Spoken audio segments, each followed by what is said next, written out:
This is the PTK, P13K, AKT BAD Cascade. This pathway is responsible for all living organisms and is essential for cell growth, proliferation, and it being able for cells to live longer. The importance of this pathway is overreaction of AKT. With overreaction of AKT, this will increase cell death.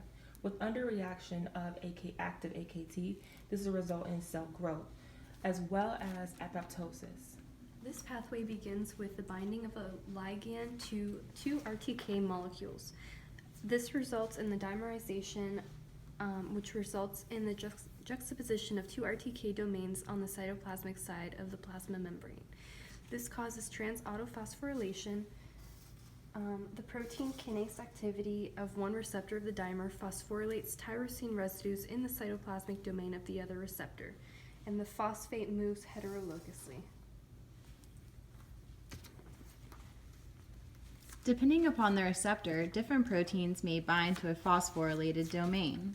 By binding to GTP-RAS, P13K is activated. P3 is formed.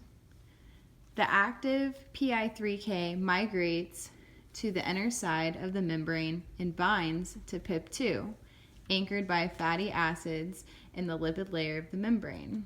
PI3K phosphorylates P2 to P3. P3 activates AKT.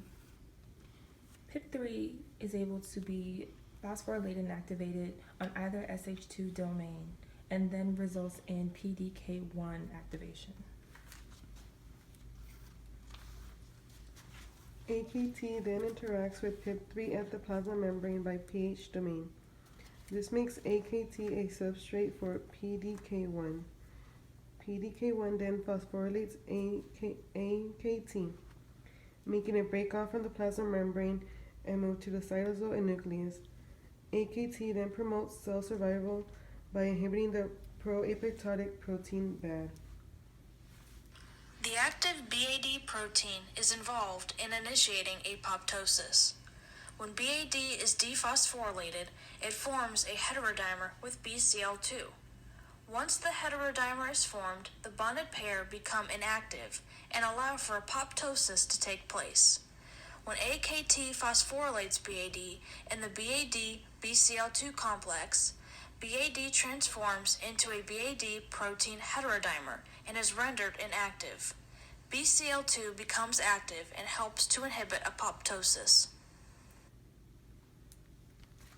And that concludes the pathway.